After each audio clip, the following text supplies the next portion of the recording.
Ifølge definitionen for cosinus og sinus, så er A1 er lige med sinus til vinkel A,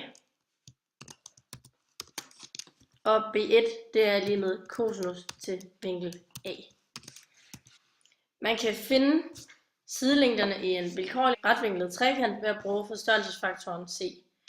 Det vil sige, at forstørrelsesfaktoren er lige med det tal, som B1 eller A1 skal ganges med for at give sidelængderne på den store trekant.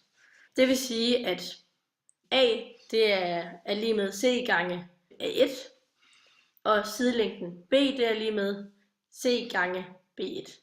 Det kan jeg lige skrive ind.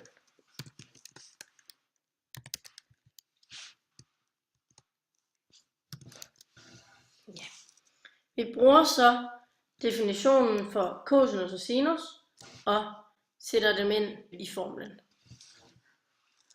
Således får vi altså, at A det bliver lige med C gange sinus til vinkel A, og B det er lige med C gange cosinus til vinkel A.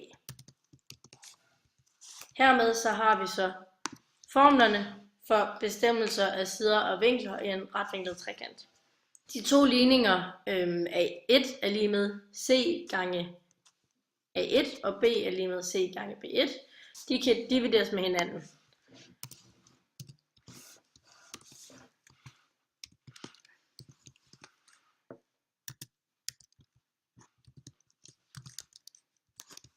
Ja, og så går C ud med hinanden, så derfor så kommer der bare til at stå A1 divideret med B1. Og det er jo så lige med tangens til vinkel A. Jeg er nu nået til beviset for cosinusrelationen. Cosinusrelationen består af to dele. Del 1 er, hvor at H ligger inden for trekanten. Linjen B den er opdelt i to dele, altså x og b minus x. Det skyldes, at hvis man trækker x fra, så har man bx tilbage. H i enden det udtrykkes ved hjælp af Pythagoras, først i den retvinklede trekant og derefter i den anden. Det vil så sige, at H i anden i trekant ABH, den er lige med hypotenusen i anden minus kateten i anden.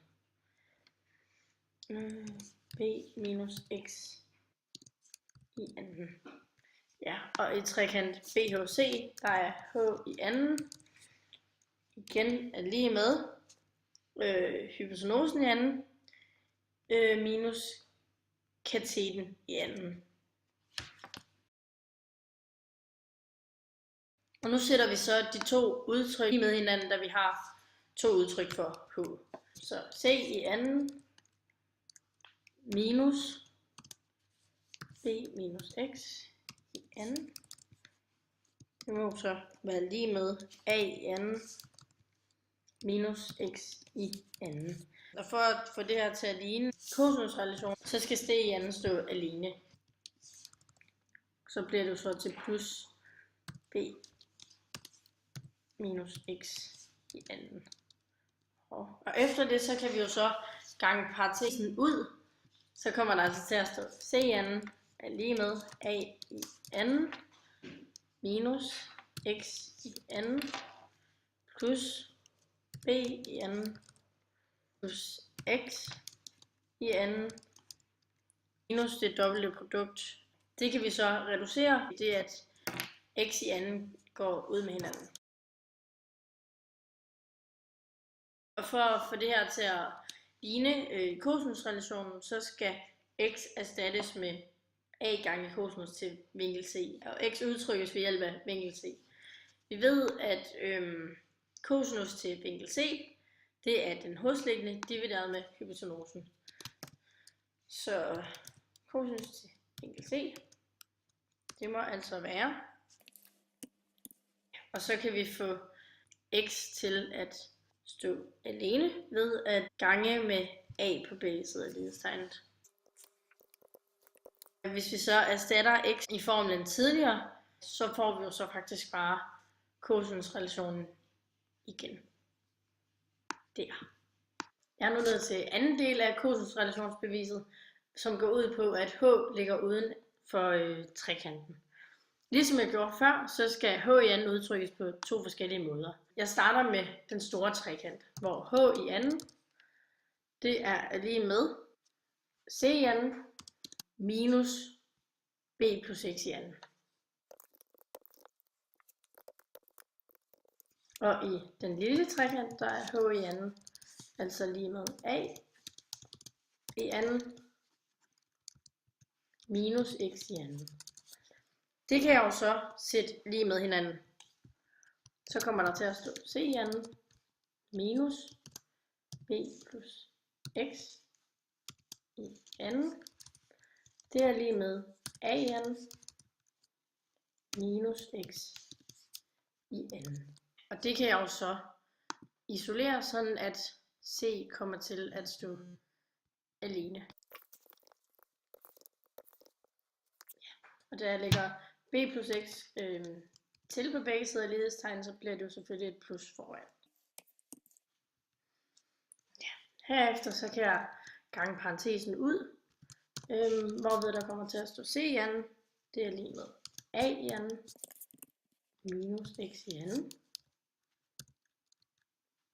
plus b i anden plus x i anden, plus det dobbelte produkt, altså 2bx.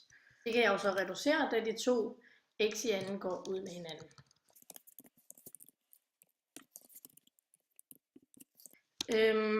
Ja, og vi skal jo igen have udtrykt x, og derfor så kigger vi på tegningen her til højre. Vi kender ikke vinklen, det skal vi jo bruge x til at udtrykke, men vi kender jo vinkel C. Da vi ved, at der er 180 grader i en halvcirkel, så kan vi sige, at vinklen til højre, den altså må være 180 minus c. Det kan jeg lige skrive ind. Sådan. Og derfor så kan vi jo så skrive, at cosinus til 180 minus c, det må være lige med den hosliggende side x divideret med hypotenusen a. Herefter kan jeg isolere x i formlen ved at gange med a på begge sider af lighedstegnet. Så kommer der altså til at stå x er lige med a gange cosinus til 180 minus c. Og for at få det her til at ligne cosinusrelationen, så benytter vi enhedscirklen her. Jeg vil vise, at man kan skrive cosinus til c i stedet for cosinus 180 minus c.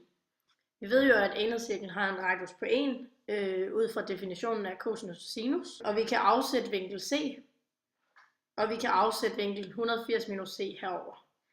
Der er en symmetri, som gør, at når man går ned og aflæser cosinus til vinkel c, så lander man her. Og hvis man modsat går over til 180 minus c og læser cosinus, så får man altså den tilsvarende værdi, blot med det modsatte fortegn. Så det betyder jo så, at vi kan omskrive det her,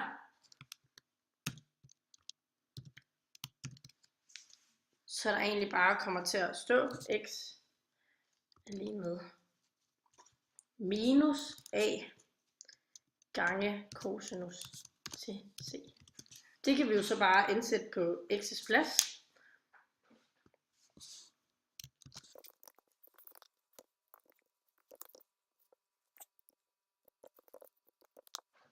Sådan har jeg altså vist cosinusrelationen.